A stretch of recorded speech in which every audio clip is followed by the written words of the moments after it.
ចាសួស្តីបងនេះគឺជាវីដេអូនៃការប្រើប្រាស់កៅអីម៉ាស្សា A2 Luxury ណាជាដំបូងម៉ាស៊ីននេះនៅក្នុងការដែលយើងបញ្ជាបងចុចទៅលើប៊ូតុងនេះមួយមកគឺម៉ាស៊ីននឹងដំណើរការអូតូម៉ាទិកឲ្យយើងទាំងអស់ហើយអញ្ចឹងជាដំបូងបងចុចទៅលើប៊ូតុងពណ៌ក្រហមបន្តមកទៀតបងសុំរងចាំមួយផ្លែតម៉ាស៊ីននឹងចាប់ផ្ដើមដំណើរការជូនយើងហើយកម្មបងនឹងណែនាំជាមួយនឹងមុខងារមួយជូនបងចាអញ្ចឹងទៅលើម៉ាស៊ីនគឺចាប់ផ្ដើមដំណើរការហើយអញ្ចឹងបងឃើញការម៉ាស្សាមាន3ចំណុចកខ្នងហើយជាមួយនឹងបាតជើងអញ្ចឹងបងអាចចុចពាក្យបន្ថែមមួយទៀតទៅលើ cushion massage ដែលជាក្របឃ្លីម៉ាស្សានៅគូចាអញ្ចឹងទៅលើការប្រើប្រាស់ជាធម្មតាអូតូទូទៅយើងចុចបន្ថែមមួយទៀតជាមួយនឹងកម្ដៅ heating តែប៉ុណ្ណឹងគឺដំណើរការម៉ាស្សាអូតូឲ្យបងហើយបើសិនជាក្នុងករណីថាបងចង់សេរីជាមួយនឹងម៉ោងម៉ាស្សាឲ្យមានរយៈពេលយូរជាងហ្នឹងបងសេតថាបានឡើងម្ដង5នាទីបងណាអូខេបងអញ្ចឹងបងនឹងណែនាំជាមួយនឹងមុខងារមួយជូនបងបន្ថែមទៅលើដូចជា1ទី2ទី3ទី4សុទ្ធតែមានជាមួយនឹងលំហាត់ម៉ាស្សាអូតូនៅក្នុងហ្នឹងទាំងអស់ទៅលើពាក្យ cushion massage គឺជាក្របឃ្លីម៉ាស្សានៅតាគីគូត plantar roller គឺជាក្របឃ្លីម៉ាស្សានៅបាតជើងនៅពេលដែលយើងចុចមានបិទនិងបើកដំណើរការណាចាអញ្ចឹងទៅលើប៊ូតុងបន្ទាប់ដូចជា neck kneading គឺការម៉ាស្សានៅកញ្ចឹងក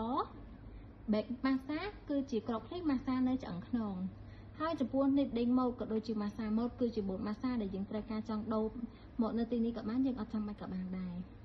ចំពោះ speed វិញបើសិនជាបងត្រូវការចង់បន្ថយនៃកម្រិត massage ជាធម្មតាបើសិនជាបងប្រើទៅលើ auto speed បងស្រីអត់កើតទេប៉ុន្តែនៅពេលដែលបងចាប់ផ្ដើមជ្រើសយកដូចជា neck massage speed នេះគឺបងអាចសេរីបានអូខេបន្តមកទៀត heating នេះវាកំពុងតែដំណើរការកម្ដៅតែបើសិនជាបងចង់បិទបងចុចទៅលើប៊ូតុងនោះមួយថាម៉ាស្សាបងអាចកំណត់បានដោយប្អូនបង្ហាញជូនបងពីដំបូងអញ្ចឹងយើងអាចសេរីបានចុចឡើងម្ដង5នាទីណាពាក្យ zero gravity គឺទៅលើការម៉ាស្សាទំនេរ0ដែលការម៉ាស្សាជួយឲ្យកៅអីនឹងបដិជ្រៅជាងមុនបន្តមកទៀតទៅលើពាក្យ sit up និង sit down នៅពេលដែលយើងអត់ចង់បានទៅលើការម៉ាស្សាបែបគេងខ្លាំងពេកទេបងចុចទៅលើពាក្យ sit up នឹងឲ្យជាប់កៅអីនឹងគឺចាប់ផ្ដើមឡើងមកវិញចុចពាក្យ sit down ឲ្យជាប់ប៊ូតុងកៅអីរបស់យើងនឹងគឺចាប់ផ្ដើមចុះមកខាងក្រោមវិញហើយដល់នេះគឺជាទៅលើជួរប៊ូតុងពងខ្យល់ម៉ាស្សាប៊ូតុងដំបូងគឺជា auto air pressure ប៊ូតុងទី2គឺជាប៊ូតុងម៉ាស្សានៅដៃពងខ្យល់ម៉ាស្សាដៃ